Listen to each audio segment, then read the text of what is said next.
I won't deny that this is a tough year to celebrate Canada Day. Hi, I'm Candice Malcolm, and this is the Candice Malcolm Show.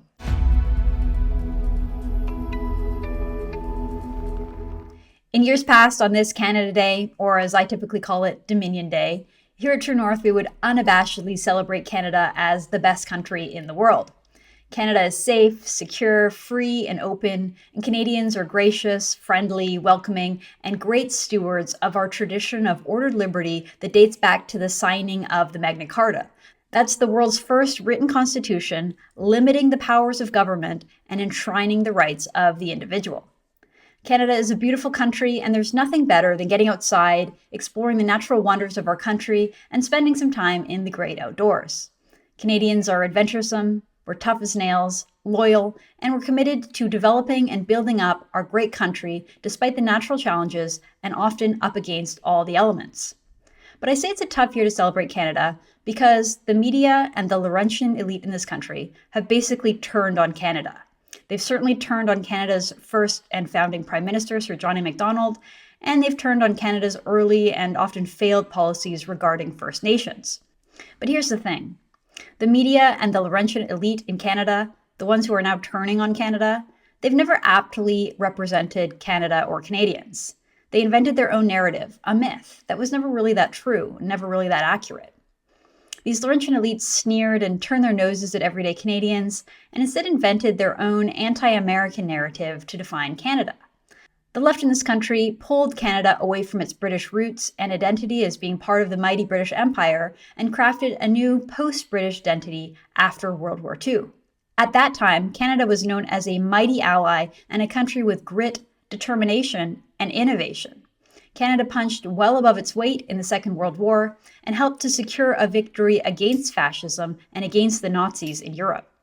But the new leftist narrative of Canadian identity was defined as a softer, more progressive, more enlightened, and more worldly version of our American neighbors. The left launched a campaign to replace the symbolism associated with Canada's historical connection with the British Empire and introduced new, broad, and generic symbols to represent Canada. In the mid-1960s, the Liberals pushed a bitter debate in Parliament over introducing a new flag.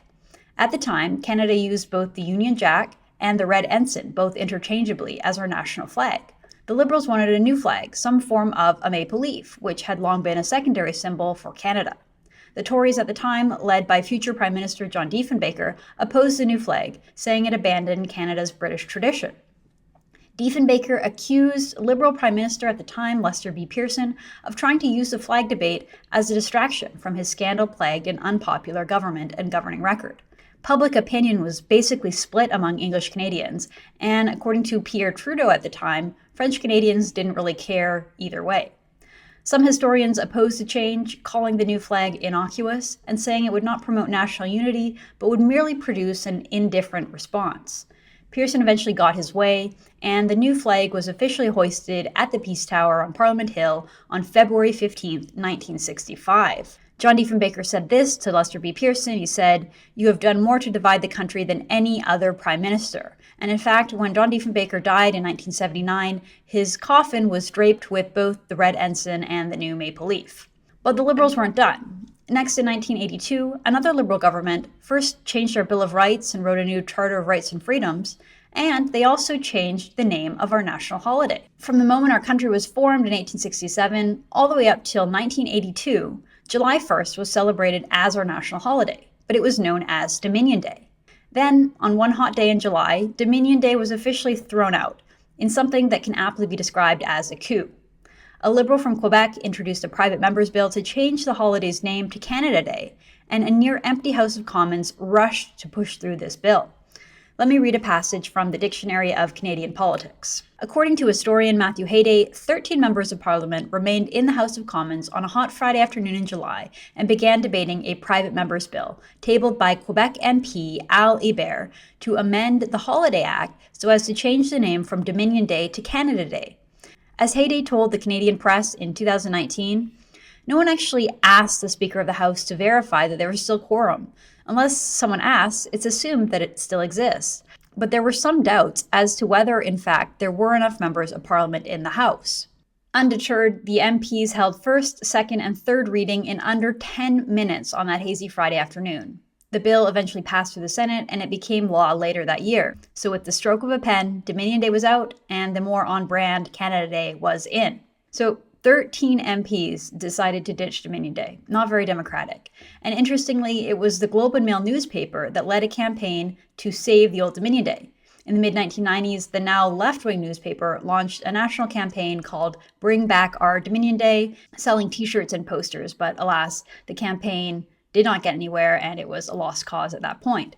But there is just a little bit of delicious irony to hear liberals and leftists today calling for our country to cancel Canada Day, since Canada Day was the holiday that they invented and they imposed. I know that there are some conservatives out there who chuckle a little bit when they see the cancel Canada Day trending on social media. You know, they might shrug and say, sure, cancel Canada Day, but bring back Dominion Day. And of course, that's not the only example. As recently as 2015, the Trudeau Liberals forced another change to our national symbol. This time, they awkwardly changed our national anthem. They alleged that it wasn't gender neutral. They got rid of the line "In All Thy Sons" command and replaced it with the really clunky and awkward sounding "In All of Us" command. Liberals have a habit of changing our national symbols to make them more broad, more generic, and less British. Their attempts to whitewash our past, whitewash our history, and to define the country's national identity based on left-wing government policies like universal government health care and subsidized university was always set up to fail. That's because their self-righteous purity is based on fiction, not fact. As much as the Liberals try to distance Canada from its history and its British past, its British roots, it can't. Canada, just like every other country in the world and just like every other civilization in human history, is complex, and its history is rife with examples of war, fighting, killing, cruelty, abuse of power, and illiberal lapses in judgment. Canada, of course, is no exception. We're no different. So now Canada's Laurentian elite face a crisis. Their projection of their Canada doesn't hold up to scrutiny. The image that they propagated over the years has been shattered. But let me be blunt, this is their problem. They're the ones that will have to reconcile their self-constructed myth of Canada with the reality that early Canadians were anything but kinder, gentler, more progressive versions of our American neighbors.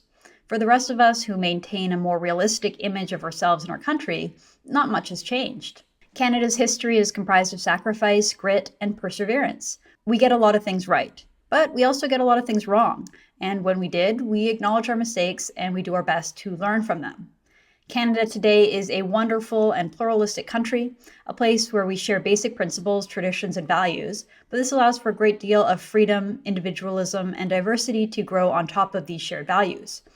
Canada's commitment to basic principles like human dignity and individual freedom mean that fewer people get left behind, but that there's also true opportunity and upward mobility, unlike almost every other part of the world. Canada makes lots of mistakes, and our political leaders are often misguided and often plain wrong. But we have mechanisms to protect ourselves from tyrannical government, and we have the ability to hold politicians accountable and elect new governments. That is part of the reason why people come from all over the world to live in Canada. That is why Canada routinely ranks at or near the top of global indexes measuring economic freedom, quality of life, happiness, good governance, and safety. Canada is one of the least corrupt countries in the world, and yes, Canada is one of the least racist countries in the world. So this Dominion Day, ignore the media narrative, ignore the smug Laurentian elites, and raise a toast to this great country that we call home. Happy Canada Day, happy Dominion Day. I'm Candice Malcolm, and this is The Candice Malcolm Show.